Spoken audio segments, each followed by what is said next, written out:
Welcome all, and good afternoon. My name is Amanda Carr, and I'm the Deputy Director of the County Executive's Office of Community Engagement and oversee District 5, the Towson area. I've met and heard from many of you over the last year, and it is my extreme pleasure to see many of your faces today, even though I can't really see your faces, see your names. Thank you for joining the County Executive's administration and staff for an overview on elements of the Towson Circulator's extensive planning. As you know, Towson businesses and communities have discussed and planned for this possibility for many, many years.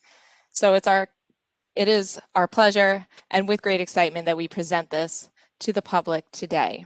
Please note, if you know of anyone who is unable to make this presentation, there will be a second virtual presentation on Thursday in the evening, and all of this information will be in the chat. Presenting and assisting today is my colleague and transportation guru, Ms. Mandy Remmel. The senior planner for this and many other past and future projects in the Department of Public Works, Mr. Sam Sneed. The County Executive's Director of GSRI and the force who has kept this project moving, Ms. Elizabeth Sachs, and her extremely talented Senior Policy Manager, Ms. Jasmine Clemens. But most importantly, I am pleased to introduce our one and only Ms. DeAndrea Walker, our transportation expert and the now acting director of Baltimore County's Department of Public Works. Well, good afternoon, everybody. It is an absolute pleasure to be with you all today. Amanda, thank you. That was very sweet of you in your opening remarks. I want to welcome you all to our first public input meeting for the Towson Circulator. As Amanda mentioned, I'm DeAndrea Walker, the Acting Director for Public Works. And today we'll share the Circulator's goals, routes, bus stops, and our proposed hours of service. In order to make this pilot a success, we want you all to know that your input is vitally important. Next. Uh-oh, it wasn't up. Sorry. Here we go. Let's give Amanda a minute to bring up my presentation. Thank you. Sorry, guys.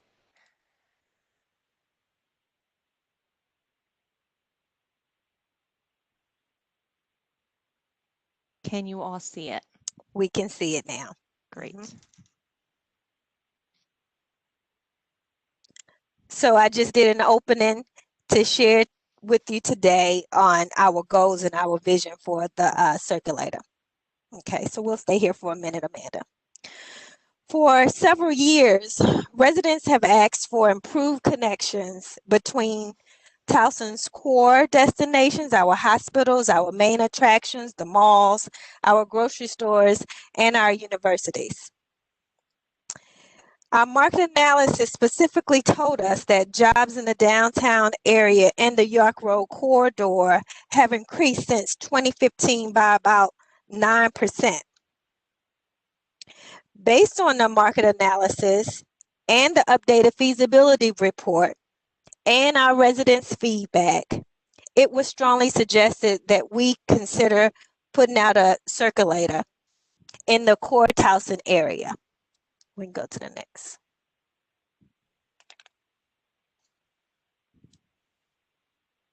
Specifically, this public outreach session and the one scheduled for Thursday will ensure that the community has an opportunity to give input. Today, as I mentioned earlier, we'll be specifically talking about the routes, the bus stops, and the hours of service. So what we would like for you to do is feel free to drop your questions into the chat box as we go throughout the presentation. We'll take the questions at the end of the presentation. And in addition, if you don't have time to put your questions in the chat box today, you can email us afterwards at the email address listed here, Towson Circulator Pilot at baltimorecounty.md.gov. We will take your comments and the public comments through November 25th. You can go to the next one. Now, a little bit about the goal of the Circulator. Our goal for the Circulator is to create easy and convenient transit options that will better connect people with where they live, work, study, and play. It's also a goal to strengthen the transit connections between popular destinations, as I mentioned earlier, the grocery stores, the universities, the mall, and the hospitals more frequently. Our anticipation is that we will have bus route service arriving every 15 to 20 minutes. Next. It's important that we promote economic development. The Towson Circulator, we feel, will support our existing large institutions, and we hope to get your feedback on suggested hours of service that will provide easier access for your employees, your clients, and your visitors. As a matter of fact, I've done some very targeted outreach where we've already gotten feedback from some of the hospitals that mentioned that their hours of service actually start about 6 a.m. in the morning when their employees come in. That would be the type of information that we would be looking when you give your suggestions on the hours of service that will be introduced a little bit later. In addition, having transportation options encourage future community growth, which promotes economic development not only in Towson, but across Baltimore County. And we feel that that is very important as for a county of our size to grow our economic development. You can go to the next slide.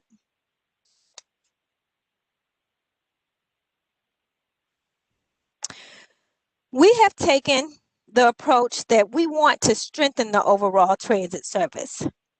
We feel like sharing stops with MTA and Towson University encourages that effort by complementing the existing service that's in place. As we go throughout this presentation, one of the things that we're going to share with you are the bus stops. When you see the bus stops, you will notice that most of the bus stops are shared or existing. One of the things we took into consideration when we put the proposed routes out is to not continue to have to build a new infrastructure area for new sidewalks. So we limited the amount of sidewalks and felt that sharing the existing bus stops with Towson University and MTA allows for easier transfer for our residents and riding public. We also took the overall environmental sustainability goals into consideration. We feel that expanded transit options are key to our environmental sustainability goals. You can go to the next one. Now, some of you may have seen our unveiling of the Towson Circulator pilot. One of the major announcements that we had as a part of that was that we are going to have the Towson Circulator pilot as a free service to everyone. We want to encourage all of our residents and visitors to Towson to ride the Towson Circulator. Again, our goal is to make sure that our Towson Circulator service hits every bus stop every 15 to 20 minutes, so that you can have that frequent jump on, jump off service. You can go to the next one. Currently, as a part of the feasibility study, the recommendation was that our weekday hours would be 7 a.m. to 10 p.m. and Saturday, 10 a.m. to 10 p.m., Sunday, no service. One of the things we ask for from you all in order to make this most beneficial, because this is information we can't get from the feasibility study, is what works for your schedule, what works for your employees, what works for those who visit your businesses. We'll go to the next one. Now we'd like to share with you the two route concepts that we're putting forward for comment. Route Concept A. In Route Concept A, if you look along the green line, you can see Route Concept A. Green goes up with the Kenilworth area where it would hit the Trader Joe's on that end and come around, catch some apartments on that end, and come back up West Road. One of the things that the feasibility study told us is that there's limited transit service in the Kenilworth area. So we felt it vitally important to put some service on that end that was very frequent. That green line will then come down around the Towson Town Center area on down to the Towson Place area. The feasibility study told us that MTA increased their transit routes between 2015 and 2020. They added 2 new routes. However, the frequency of service went down. Therefore, the ridership of service went down. One of the things that we know quite well is that frequency is very important when it comes to routes. The other part of this route concept that I'd like for you to look at is the yellow and the orange route. At the top of the yellow route at Fairmont Avenue, we have a transfer point there where we expect to pick up ridership from Goucher College, and it's also a major transfer area for the MTA. We hope to get a lot of MTA ridership from that part as well. There's a layover spot over there off of Fairmount for the MTA service, so that was vitally important for us. We also come down and we connect and we bring in the courthouse and the government complex here, which is one section of Towson and York Road that is not currently serviced by transit service. So that is one great part about this route in particular. We bring it on down the York Road corridor so that we can share some of those stops with MTA, on around anchored into St. Joe's, Shepherd Pratt, and GBMC. Can you bring the bus stops in now? Here, we show you the eastbound bus stops. What's listed here is the street where the bus stop will be located, and we've also included on the right-hand side the landmark or the cross street so you could identify where that bus stop will be located. One thing of importance for you to recognize is that some bus stops are bolded. Southerly Road, West Road, Kenilworth Drive. The boldness of those bus stops means that those are new bus stops that we would be implemented. Those are not current shared bus stops. So on the eastbound, you notice that we have 3 new bus stops that would be implemented. On the westbound, you have the street locations, and then we've also included for you on the right, again, the landmark and the cross street. And on the westbound, we have a recommendation to add 4 new bus stop locations. East Pennsylvania Avenue, I'm sorry, you want to go back one? West Road, Kenilworth Drive, and a second one on Kenilworth Drive. You can go to the next now. Let's dive in on route concept A first before you bring in the bus stops.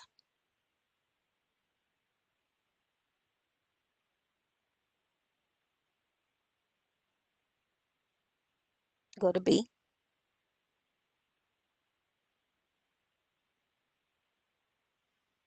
Oh, I'm sorry, you were doing I'm sorry, go back one.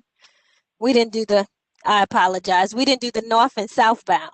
My fault. Sorry, Amanda. Northbound bus stops. Again, you will see the street locations and the cross streets along with the landmarks for you to identify. On the northbound location, York Road has 1 new recommended bus stop. We would hope that you would give us feedback about how you feel about that new bus stop to be added on the northbound recommended route.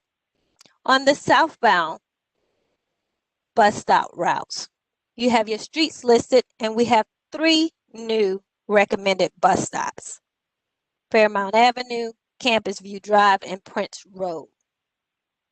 And in addition, you have your landmarks listed there. We know that this is a lot of information to take in on one slide. Please know that we will have this information on our website so that you can further provide comments throughout November 25th if you don't have time to provide those comments today. Okay, we can go to route concept B.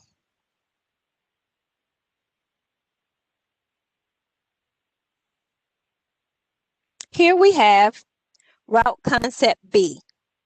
Route concept B tends to be a longer route. It still catches the end of Kenilworth because the feasibility study again told us that it was not much transit service on that end that we wanted to capture.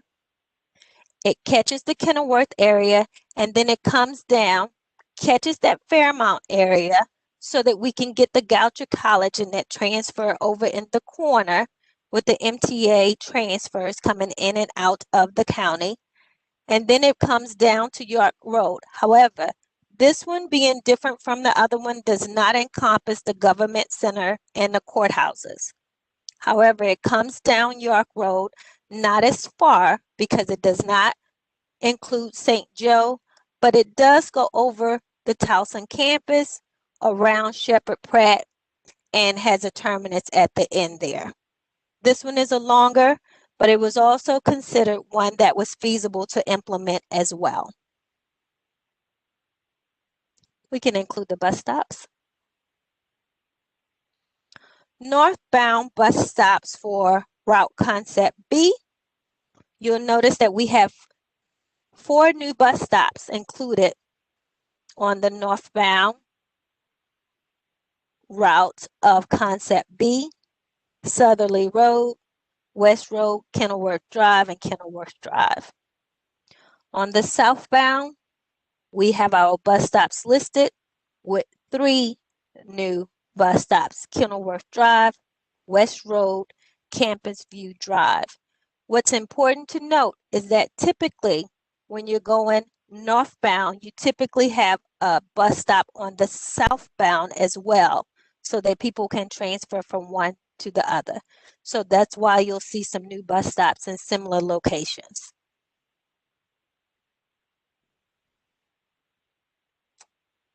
Next, we wanted to also show you the type of buses that we have purchased to have as a part of the Towson Circulator pilot. These are considered cutaways. They are 25-seater buses with 2 seats reserved in the front for wheelchair access, and they will also have bike racks attached for easy accessibility because we also want to promote biking and walking as well as a part of transportation. You can go to the next one. Now, some of our next steps as we go through the Towson Circulator program, we are currently in the process of putting together an operating contract. This service will be operated by a vendor. We are scheduled to release our RFP in mid-December. The vendor will be asked to provide maintenance and operation service, and we hope to have the Circulator service in effect fall of 2021.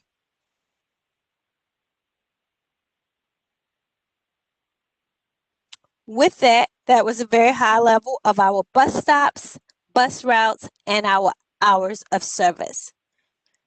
At this time, we will take questions in the chat. Mandy, did we have any questions? Yes, ma'am, we do. Let me go ahead and give our first question. The question is, will the Towson Circulator ever connect with the Charm City Circulator, for instance, around York Road? Or is this circulator solely to benefit the residents of Towson? So, Charm City Circulator is a Baltimore City Circulator. If that's the same circulator that I think that you are referencing, this circulator that we are presenting today is for Baltimore County residents. It gets residents around Towson quicker, but all Baltimore County residents can ride this service. Wonderful. Okay, and our next question was, I live in Rogers Forge, and I'm very excited about the bus service. They would appreciate if service was available as far south as Stevenson Lane. They wanted to know if they felt it appears your eastbound and westbound routes include a stop at Stevenson and Heathfield. But when looking at the green routes on the map, it seems that that bus operates well north of Stevenson Lane, not actually at Stevenson. What we would say, if there's a recommendation that our route goes to a further destination, that you email us that recommendation so that as we gather all the comments and do a final review of the route, we can take that recommendation into consideration. All right, and another one we have here are, will the operators be Baltimore County employees? The operators will be employees of the vendor, not Baltimore County government employees. I will chime in. So the operation and the operators will be handled through the operator we're picking through the RFP. I know we have plans to talk to whoever is selected about their hiring process and using the tools that the county has to ensure that county residents can apply and, be a part of the service in terms of operation and driving. Wonderful. And I do have another one, a question about actually applying. How do you apply to become an operator for the Towson Circulator? And that was the other question, was this through the county or a contractor? Good question. We will do employment outreach when the vendor is hired. We will do some specific Baltimore County outreach for hiring when we hire the vendor. That should be in the spring of next year. Thank you. And another question came in. Let's see here. Will the buses be considered green or sustainable? I can chime in on that as well. Or DeAndrea, would you like to answer that? No, you can go ahead. You're my green expert. Go forward. Just to provide some context, so these are not what one would label like electric buses. They're regular diesel buses. There's reasons for that. We did not go with electric because of the large cost. And then for a pilot, that requires a considerable financial commitment from the county and takes quite some time to institute. So we went with diesel buses due to their size and the consumption of diesel. I will say transit itself is green and promotes sustainability, which we hit on one of the top points of the goals of the transit circulator. So for every person that's on the bus, that's basically taking one car off the road. I think the average is like 1.7 riders per vehicle. So if you have 25 seats on a bus, we're taking 15 to 20 cars off the road. So that's reducing, vehicle emissions. It also improves traffic and congestion and, trickles down to improve the overall health of the community with decreased emissions. So in the traditional sense, it will be promoting sustainability throughout the county. And I think depending on the pilot and how we look to expand transit throughout the county, I think there's a greater conversation we can have about exploring alternative fuels and other models. But they do come at a significant cost. Thank you, Jasmine. Yeah, thank you. And then let's see, here we go. I think this kind of goes along the line with that. Another question that came in was, this service somewhat duplicates the Towson University bus service and the MTA. Will this affect those services at all? Will they be reduced, or do we actually have a need for all of that volume?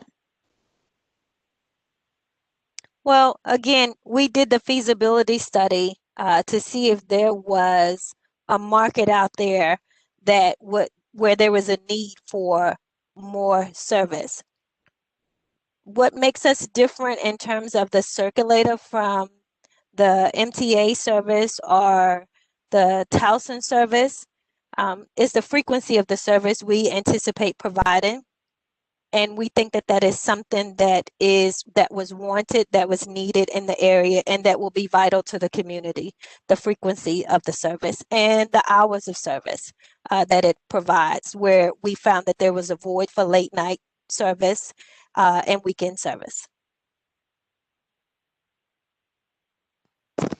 Thank you. And another question that came in is, are there just two proposed routes for now, or will there be any consideration to expand lines in the future?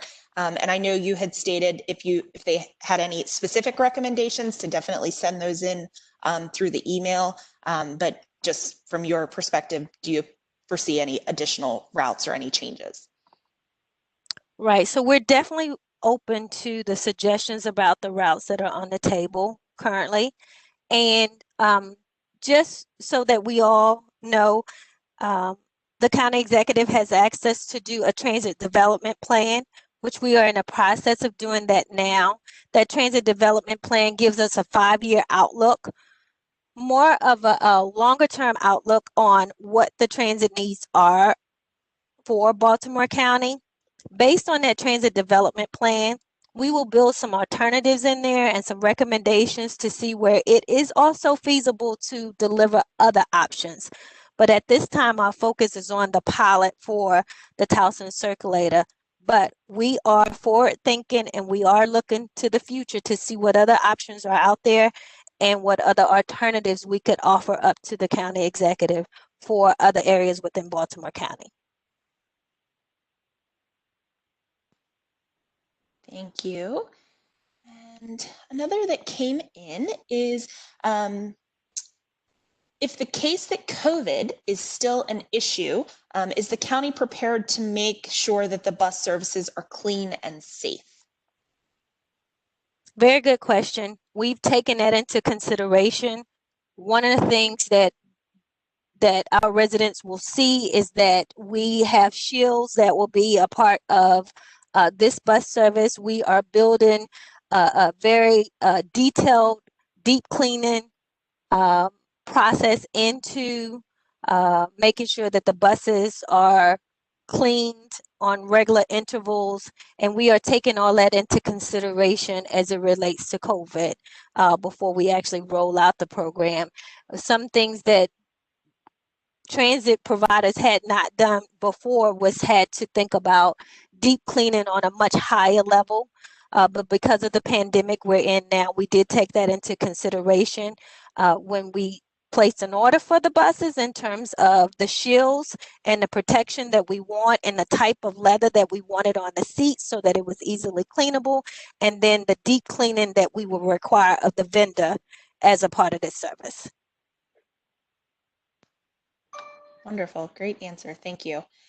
And we had another one that came in. And will there be metrics publicly published, at least quarterly, reporting the total capital and operating cost and the total ridership too? So we have not done our daily, we have not built out our reports for metrics. But the answer is yes. When you provide fixed route transit service, you're required to report to the National Transit Database your ridership and things of that sort. So there will be several metrics that will be reported, probably not in the first 3 months of the service, but we are required to start to report those metrics, I believe 6 months into the service. Also, Deandra, just to piggyback on that, a big priority for the county executive is having an open and transparent government.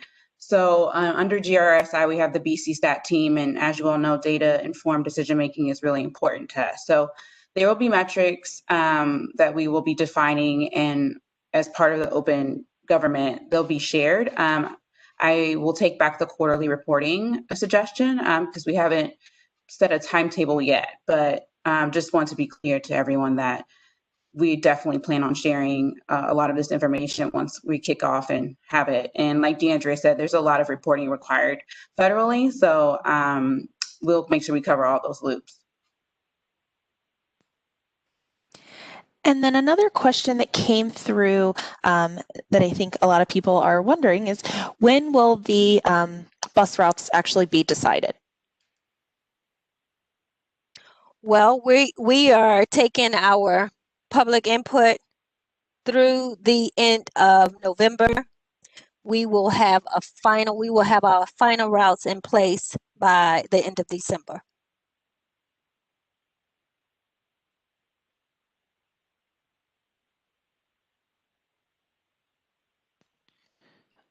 Wonderful.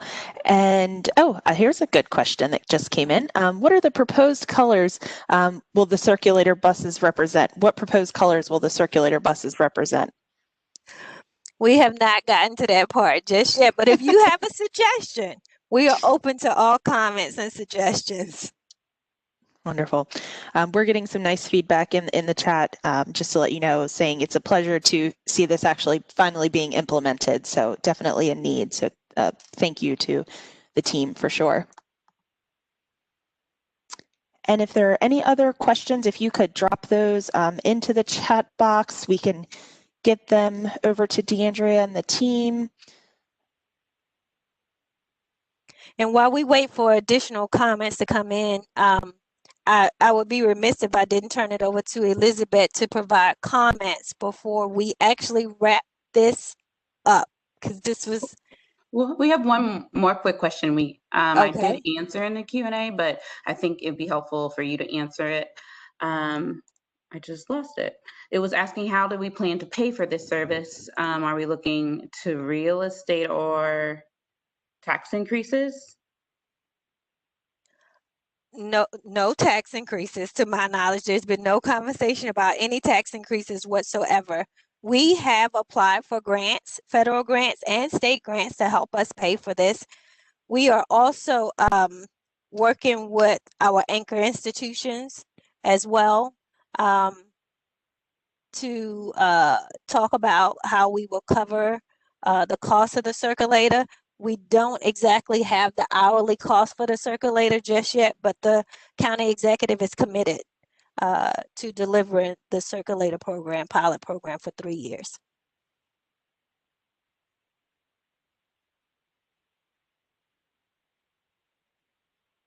Did we have anything else?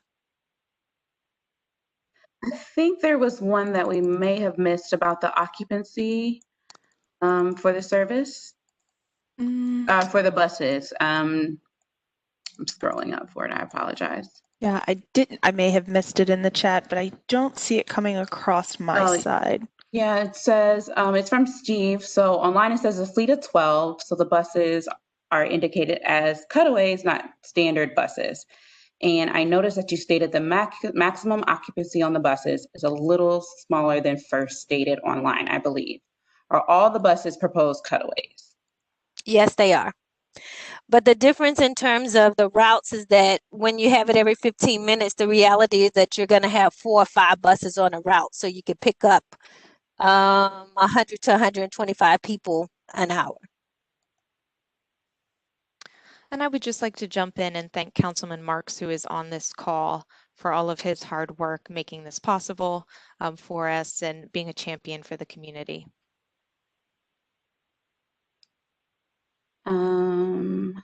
Oh, here's a great one from Taylor. What is the frequency of service? Which you did touch on, DeAndrea, but how do you assess that? Is it the number of times the buses loop around the route? It is assessed by the length of the route and the amount of buses we would have to have on the route to try to meet that goal of the 15 to 20 minute. I don't want to say headway because I've been told, don't say the 15 to 20 minute frequency at each stop. So it's based on the length of the route and the number of buses we can afford to put on a route.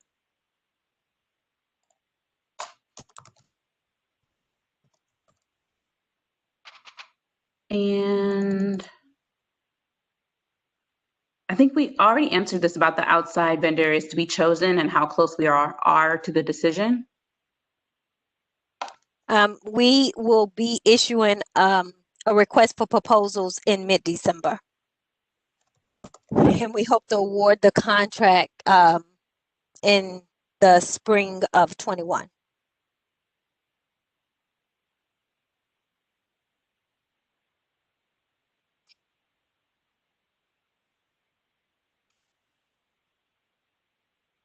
And Jasmine, just put the email back in the comments as well.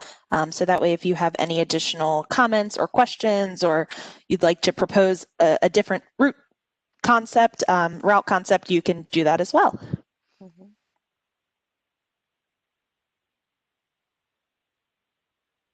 I think we can kick back to Elizabeth while folks type in more questions. Thanks, everybody. I'm really glad that we have reached this day when we are asking for input on a project that I know has been a long time coming for the Towson area, and also really paves the way, metaphor there, for similar circulators in other communities around the county. But so pleased that Towson will be a first. The county executive talked about this on his journey to becoming county executive. We've been working on it since day one, which is almost 2 years ago. And it's just super exciting to have come this far and know that we're going to have buses out there a year from now, right, Deandra? Yep, we will. So if you think of things after this session, please send them through the email. We are doing another input meeting on Thursday evening. I think it's 6:30. Maybe we can also put that in the chat in case you have friends, neighbors, colleagues who might want to hear this presentation and be part of this virtual conversation. So thanks so much for joining, everybody. And so we have another question. Will there be cameras on each bus? And I think, Deandra, you can also maybe talk about some of the modifications and outfitting that we've decided for the circulators based on just best practices and for COVID. So yes, there will be cameras on the buses. And we do have automatic passenger counters that will be included on the buses as well.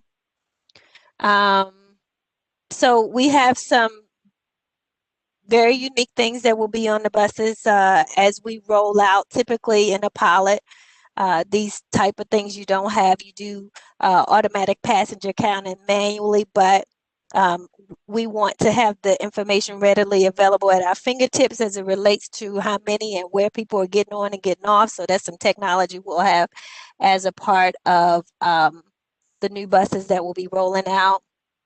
We will also have, again, the cameras. We don't have fares. So we will also have GPS on the buses. We are looking at a program to be able to track the bus service as well, so that our residents don't have to stand out very long waiting for a bus. So we're trying to bring some extra technology along with the regular bus service to make it ease of use for the residents as well.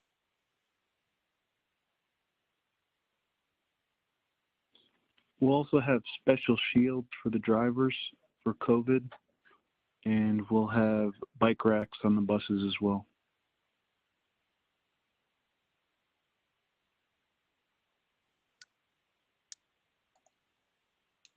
There's another question from Ernie. You mentioned that this is a 3-year trial period. What condition or goals need to be met to make this permanent after that trial period? Well, one condition that we are looking for, and that's why we're doing outreach and we will be doing marketing. The ridership is vitally important in order for us to have a measure of the success of the pilot program. Our feasibility study suggested that we should have anywhere from 200,000 to 350,000 annual rides per year by the time we get to year 3. So that is one metric that we will be looking at.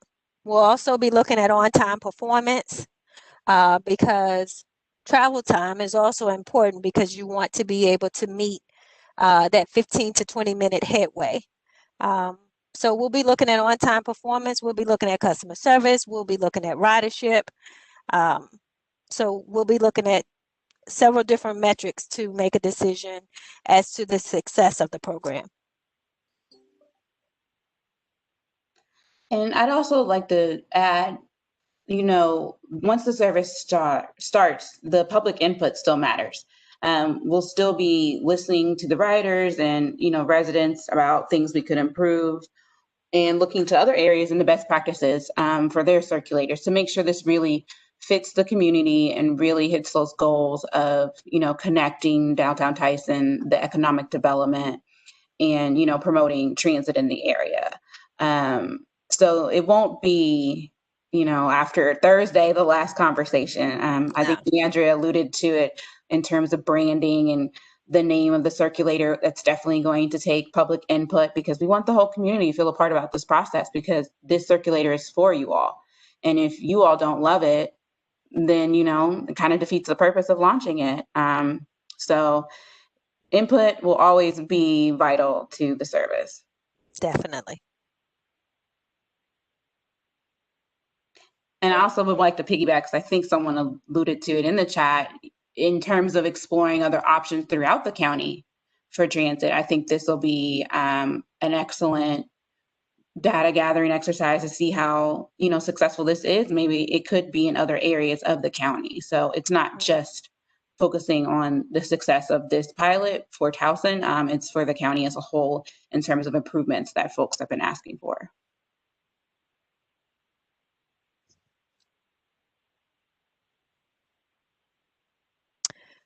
Well, we appreciate you all's feedback and your input today. Remember, we are still taking comments throughout the end of November, and you can email us at Towson Circulator Pilot at baltimorecountymd.gov. And if you wish, please join us on Thursday as well. We thank you all for being with us today. And that ends our presentation. Thank you, everyone. Thanks.